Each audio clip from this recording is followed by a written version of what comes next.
Aguirre Etxebarría fue vicario general de Bilbao durante 17 años, ejerciendo como tal bajo los ministerios de Monseñor Luis María de la Rea y de Monseñor Ricardo Blázquez. En este tiempo, muchos fueron los acontecimientos que marcaron el rumbo de la iglesia local de Vizcaya, en los que este presbítero bilbaíno tomó parte. Andoni nació en Bilbao en el año 1934. En la Guerra Civil, en el transcurso de un bombardeo, su madre murió y quedó al cuidado de su padre. Después, se decidió el traslado del pequeño Andoni a Fruiz, donde tenían familia. Ese traslado temporal se prolongó durante una década y supuso el contacto de aquel niño con el mundo rural y euskaldun de Vizcaya. También le acercó a su primo Juan María Uriarte. Hori jaso zanien, itxura zerbagiren momentu zurxera joateko, baina gero hori izan zen 10 urtetarako. Nire ondoan bizi zen Juan Mari. Beste etxetxo baten, etxe bilegozan, etxe bat bitartean da, Juan Mari bere amagaz da etxegaz da. Eta bueno, nire amak seme bat lezeukan, 5. semi bariz lez. Eta unmetarik oso elbakarrik konfientzi, maitasuna. La vida religiosa de la familia fue marcando la infancia de Andoni en Fruiz. Gure etxien oso eleiztarrak ziren, Egun errezaten genuen, errezarioa, errezarioa gezinien hasiera lehen gurtita, amamak errezatzen eman errezarioa.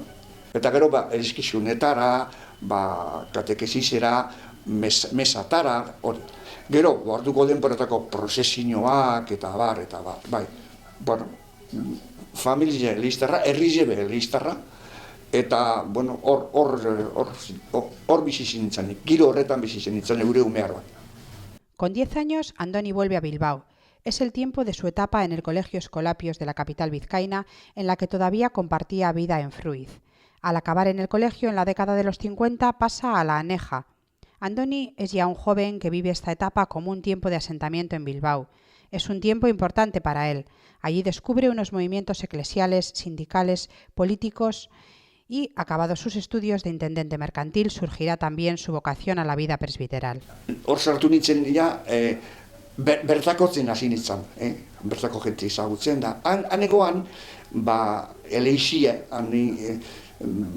Uribarritzen matiko inguruen, horra gertzen dira, lorriosetarako eta bokazioak, laikuenak, horra gertzen dira, abadetzarako nausitan joaten diren jentize, giro oso atsegingarria egoan, ez da. Eta, bueno, giro horretan sortzen da, eta hor sortzen da nire esan digun bokazioa. Andoni sartu zen seminarioan, ni lehenago sartu nintzen, bera 23 urtega sartu zen, eta egia esan, bere bokazioan parte bat eukine nik, ezta? Ez nik, baina berak ikusten ninduan, zelan neure bokazioan posik nengoen, zelan neure bokazioak gaitasun batzuk emoten ustazan, eta horrek lagundu dutzen beste guze batzuk bai, lagundu dutzen, baina horrek lagundu dutzen berari eta 23 urtegaz, intendente merkantil zala eta lanean zegoela eta neskatxoran batekin zelango edo alango hartu emanak neukita gero, sartu zan.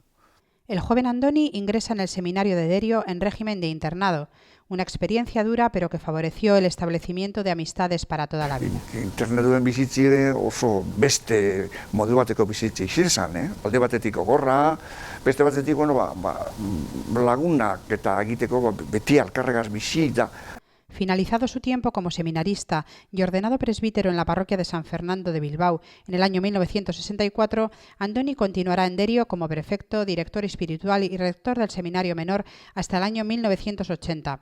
Una experiencia nueva. Seminario txikerrien egozan, inoz zeireun bosteun, ni helduin dizenen laureun bat edo, apurtxu betek itxi hau. Pentsau, laureun 10 urtetik 16 arte edo, jente piloak, urtso bakotxien, gure euskal mundutik eta inguru guztitatetik etortzen ziren. Internaduen orduan internaduen. Eta han egiten genduen, interno gengozan abade kuadrillatxo bat. Interno gengozenak egin duen bihar, 24 ordutik 24 ordu. Denbora guztietan, horretak danien. Gure zertxo bakarriletan zan, kamariletan loigen eben, kamariletan olako, luze batzuetan, ume pilua, ez da. Eta arek loak hartzen ebezan, nien gure atzegina. A lo largo de estos años en el Seminario Menor, Andoni Gerrekaetxebarria es testigo de excepción de los cambios y los sucesos críticos que se están dando tanto a nivel eclesial como a nivel político y social. Algunos afectan al mismo concepto de seminario, otros, como el encierro de algunos presbíteros en el Seminario de Derio, reflejan un conflicto eclesial, político y social. Momentu gogor bat izan zen, ez da. El 4 de noviembre a las 4 de la tarde, 4-4. Entran un grupo de sacerdotes allí a ocupar el seminario. Lehenengoan, ez bat, gure pentsamentu ezezkoa zan, ezala hori egin behar, baina behin barrura sartu ezkero, hartu emononak egin duzuen eurekaz, ez da. Holan, gogoratzena, segun baten, gu etorri ginela, etorri nintzen Ubietagaz da, Bilbora, etxe pribatu badera, nuntzioari deitzen, negoan situazioa asaltzeko. Eta gogoratzen zen, etorri ginenien, egon ziren, seminarioen kanpoko aldien, poliziak, hango orduko inspektore famoso aregaz, sartzeko prest. Baina, hori seminarioko errektoriek lortu eban obispo handik horren baibenik inoz ez emotea. Baina egon ziren egun baten ordu batzuk, oso arriskutzuak izan zirenak, eta, ez dakigu zer paseo izango zen, arek sartu izan baziren. En ese momento la enfermedad de don Pablo Gúrpide se problematiza más. Fallece el 18 de noviembre. En ese momento delicado diocesanamente, Roma toma la decisión de nombrar administrador apostólico de Bilbao al obispo de Santander, José María Zirarda. Eta Zirardak konponbidean ipintzen dituk eusek. Eta handik urten egiten dabe, onartzen dabe urtetzie, eta holan amaitzen da. En 1978, 14 años después de finalizar su etapa formativa como seminarista y con las novedades que el Concilio Vaticano II trajo consigo, Andoni realizó un curso de actualización en el Seminario de Vitoria. Posteriormente se le invitó a realizar una formación en relación con la realidad familiar. Esta formación la desarrollará en Lovaina. Este tiempo le pone en contacto con presbíteros y religiosos de otras diócesis cercanas y le abre a otras realidades. Urtetzen dut, 78an, eta orduen, kurso hori bitxurien egiten dut. Gaurkotze kurso, lehenengo gaurkotze kursoa azten da. Eta bitxurien batzen gara kuadrile majo bat, beste ere barrutiletako eta abadiak hainbat, kuadriletxo bat. Eta oso idea ona izan zen, eta gustura sentitu ginen, eta nik gauza asko ikasi nebazan kurso horretan. Eta horren ondoren, non dinoztien, hemen daukagu familia arloa edo bertan bere itxita horrek merezituko leuke estudio batzuk egitea eta bat. Eta orduen azten gara, familia arlo hori non ikasi urte bat edo urte pare baten edo non egin hori. Eta etxaku pape hori errez egiten, ez dugu inon topatzen holakorik. Eta azkenien, topatzen dugu, Lobainan topatzen dugu, han zera egon zanan Elzo, egon zanan urte askotan Belgika o Lobaina inguruen da, eta arek esan dugu, hor badago Lobainan horlako estudio batzuk egiteko, unibertsitatean egiten diren estudio batzuk. Baina aberasgarria zer izan zen, batez be, han topo genuen jentie, ez da. Acabado el periodo formativo, en 1980 es destinado a Ermua, donde ejercerá de moderador del equipo presbiteral de aquel municipio. Esta primera experiencia en una parroquia, en una comunidad parroquial, la recuerda con mucho cariño. Ermura, larogeta bederatzire Ermura noa. Eta nik 46 urte deko da zara noa nien, 46 urte. Nik kozain da zara Ermura, bialdune ban, ara puntara. Nire lehenengo esperientzia herri baten.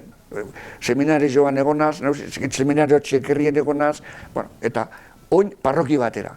Eta zelako parrokia, Ermusan, bueno, herria handi bat, eitzen egoan herria handi bat. Edo urteareetan egin zan herria handi bat. Antopatzen dugu Jesus Lona, Jesus Zamalloa, eta gero, nire, aurrien seminarioan bat izan gara nok, eta gero aurretan zen alkarregaz dutaskotan egongo gara nok, Angel Mariuzu, eta baita, salba behan agertzen da. Eta hango gazteetariko bat da, gero oin, Zirortzan eta Laoliban nagusidan Isaac Totorika. Hori izan zen, Angel Mariren laguntzaile katekesizko taldean. Bera eta beste hiru-lau emakume. Bueno, gero horrek esan gure dugu, ninoa nien jente gazte asko dago zela, ume asko dago zela. Osea, laguntza hundizia. Orduan, urte horrek bederatzi urteok izan ziren, urtea barriro, baina holan izan ziren. Urte gozoak, aberazgarriak, abadega laguneka zeukiken duen hartu emonagaitik, eta jentien erantzunagaitik. Oso aberatzak, oso posgarriak izan ziren urte horrek. 4 años después de su llegada a Ermua, en 1984, Monseñor Luis María de la Rea le nombra vicario episcopal de la Cuarta Vicaría, responsabilidad que desempeñará hasta 1989, cuando es designado como vicario general. Será mientras está en Ermua cuando vive junto al resto de la diócesis el acontecimiento de la Asamblea Diocesana. Laurogeita lauan egon dira lurraldeetako vikarioan konsulta aukeraketak. Eta orduen, ni sartzenaz hor, ni aukeratzen nabe, hango lurraldeko bikario. Eta gero beste gauza bat. Eta azken urte honeetan, gero garrantzi handia gure Elizbarrutian izen dauen batzarra, Elizbarrutiko batzarra, Asamblea Diocesana. Guk hor bizi izan gendun, urteetan, Ermuan bizi izan gendun, Angel Marik eta Orgengozanok, eta guri joko handia emon euskun ekitxaldi bat, ezta. Sektore horretan, edo lurralde horretan, alkarraz bizi izan gendun, esperientzi eder bat izan zen. Él era vicario con unos vicarios territoriales muy potentes. Bueno, era un equipo, es decir, Andoni y Miquel, con Juan Mari y también con Don Luis María, eran como un atleti, el atleti bueno, el de Mauri, Maguregui, Arieta. Era un equipo donde había funciones diferentes, pero todos eran de una gran calidad.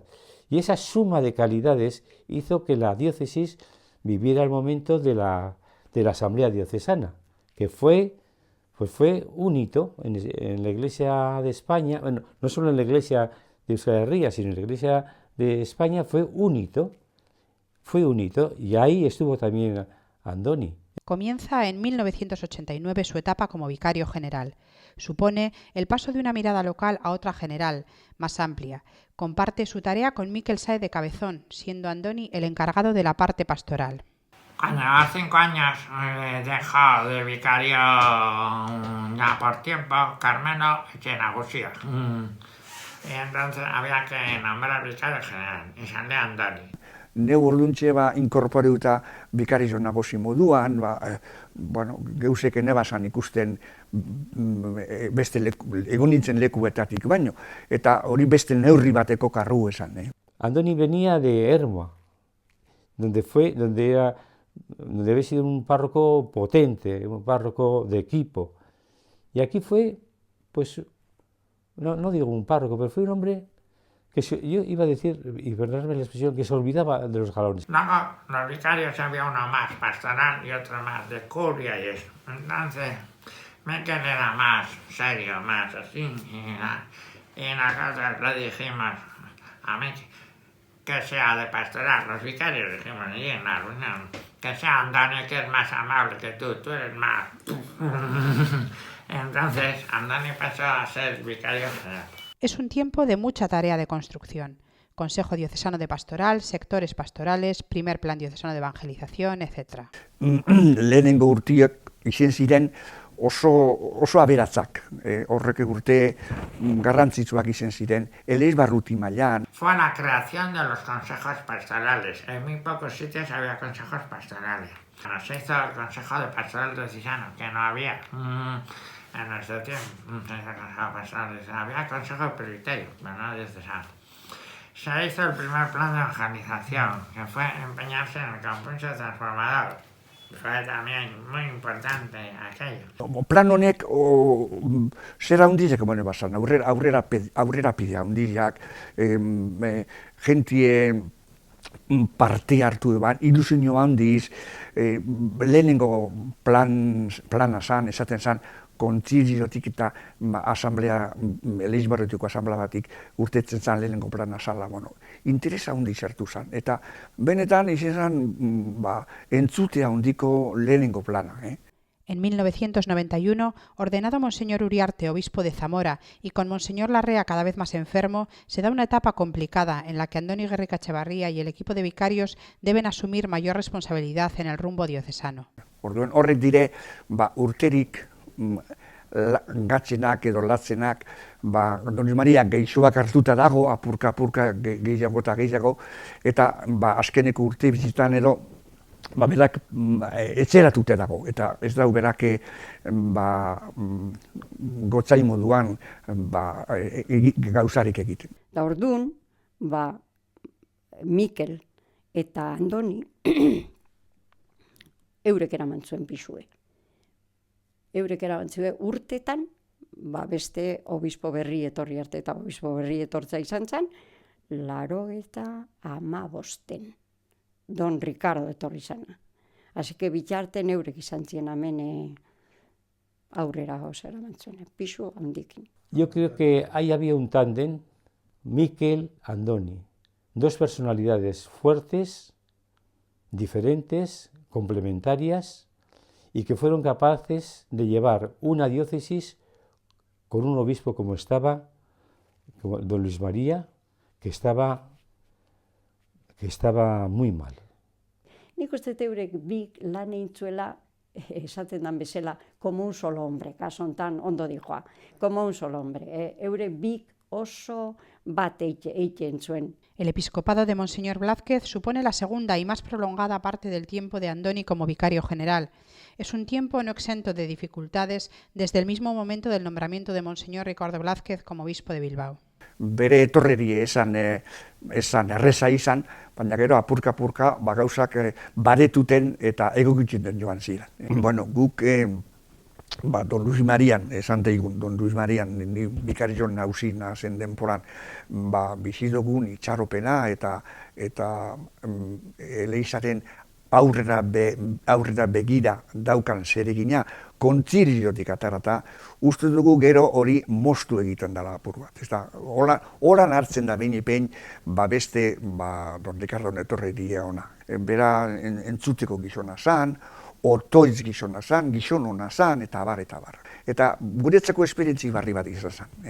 Beste obispo bat, beste motatako obispo bat, beste lurraldetik etorren obispo bat, hartu gendun, obispo lez, jakina, eta bere kontra ezer ez geunkela. Inoz ez da Don Ricardoen kontra ezer, baina, orduen pentsatzen zana, etorriko zan moduko obispo bat bertoko bizitza ezagutzen ebana, eta hori esan lortu, ez da. Orduen, bere sarrerie oso esan erreza izan. Gero beragaz hartu moretan hasi ginenien, hasieratik guk beragaz zintzoak izaten ahalegindu ginen, eta berak hori asko eskertu eban. Eta bere apurka gero, bertoko obispo moduan egiten joan zan, geugaz batera. Eta beragaz batera gero bizitzen gendu zan, kontzeju pastoralien eta abade kontzejuan bizitzen gendu zan urte batzuk, orduan errezak izen eziranak, ez da. Eta unen artean gogoratzen az, diakonado permanente dan hau, eroan zala batzar batera, eta ezala aprobau, atzera bota zan, obispoan nahi esan, hori diakonalo permanente hori aurrera ataratzea, eta kontzejuko eretzile eseskoa izan zen. Eta bueno, hori barriro bideratu behar izan zen beste bide batetik, hori aurrera ataratzeko, baina horreki denpora zati bat eban aurrera. Eta bere laguntzaile zen Carmelo, oso laguntzaile ona izan zen beretzat, berak asko maite izen eban Carmelok, eta berak Carmelo, nik uste dut onio gehiago maite izen eban. Beti izan, Carmelo gogoratzen az batzarren, bekarioen batzarretan da, beti obispoa zaintzen, obispoa eskutatzen, obispoa laguntzen, oso majoa izan Carmelo. Bueno, gero, Don Ricardo Gaz daukaten hartu emona luzea da, nik hori hainbeste urtetan berak mantendu nindun bikario naguzilez, eta horrik esan gure duena da, berak nik az konfizantza eukala, hori eskertzekoa da, eta beragaz nahiko konfizantza neunkan, eta urte horretan ezagutzen joan nintzen. Después de una larga preparación, vamos a dar comienzo unas jornadas por la paz, que durante 3 días aquí en Urkiola, miles de jóvenes trabajarán con charlas, coloquios, talleres. Será en este momento cuando se cree la Comisión Diocesana de Paz y Reconciliación. Esta comisión quiere dar respuesta a las situaciones de sufrimiento que están viviendo muchas personas en la diócesis a causa de la violencia y promover la sensibilización diocesana en este doloroso tema. Comisión de Paz y Reconciliación eritzon horretan, digaz egon zanetariko bat Félix García Olano. Andoni era el vicario responsable del grupo, pero él era el responsable, pero en el fondo éramos... Todos asumíamos la responsabilidad y todos teníamos voz y voto y las decisiones eran muy compartidas, ¿verdad? Él asumía la responsabilidad, pero Andoni siempre ha dado juego. Eta orduan eukigen duzan, dinotena, hainbat batzar eta hainbat negoziazio batzukaz da bestikaz, hainbat esperientzi bai, batzuetan isileko esperientziak, esaten ez direnak, baina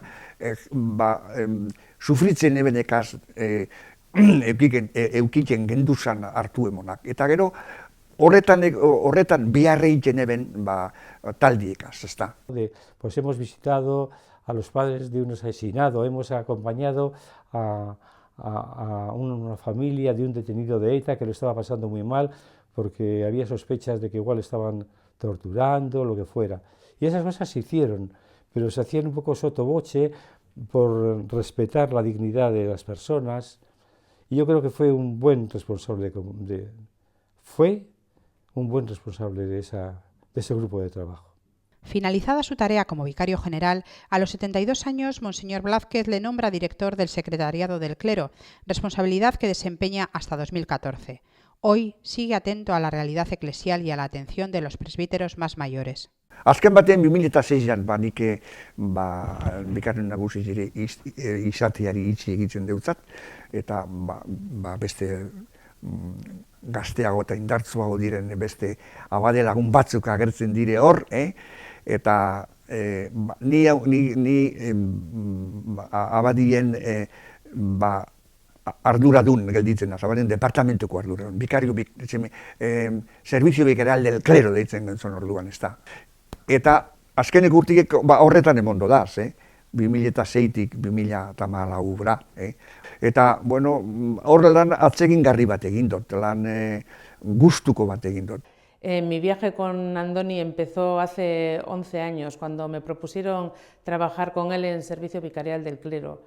Hoy, volviendo la vista atrás, puedo decir que, con rotundidad además, que es el mejor regalo que se me ha podido hacer en mi vida laboral. Andoni tiene como un radar espiritual que hace que con esa gente que lo pasa mal sintonice. Cuando él ve a alguien que...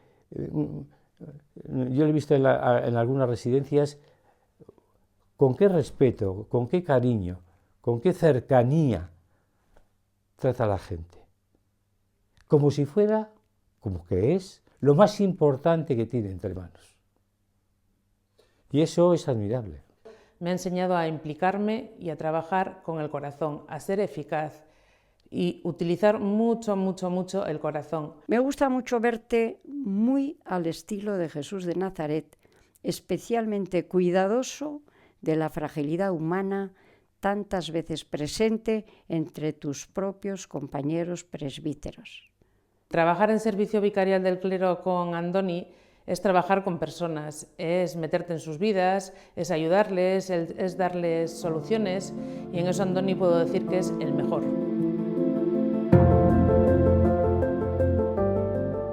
Una vida al servicio de la iglesia local desde la cercanía y la capacidad para encontrar en todas las experiencias nuevas cosas que aprender y, sobre todo, a personas con las que compartirlas. Nik uste dute, abadele bera beti izan dela presta, ona, evangelioa ontzat hartu dauena, sakon sartu dauena. Andoni es delicado, trabajador, reflexivo, se implica mucho en tu vida personal, te ayuda en lo que puede. Gertuko pertsona beti, oso gertuko, argie, alaie, zuzena, oso gertuko, oso lagun ona, eta bueno, bere bokazio hori oso argi daukena, ezta? Jesusen segitzaile, evangelioko mesue eramaten dona, bere bizitzakin ikuste dut hori komunikatzen dola bera dan bezalakoa izan da, ez? Es un hombre cordial, cariñoso, afable, inteligente, buen compañero, hombre de equipo, siendo muy euskaldun, ha sido un hombre que ha tenido relaciones con todos sin acepción de ideologías, de colores.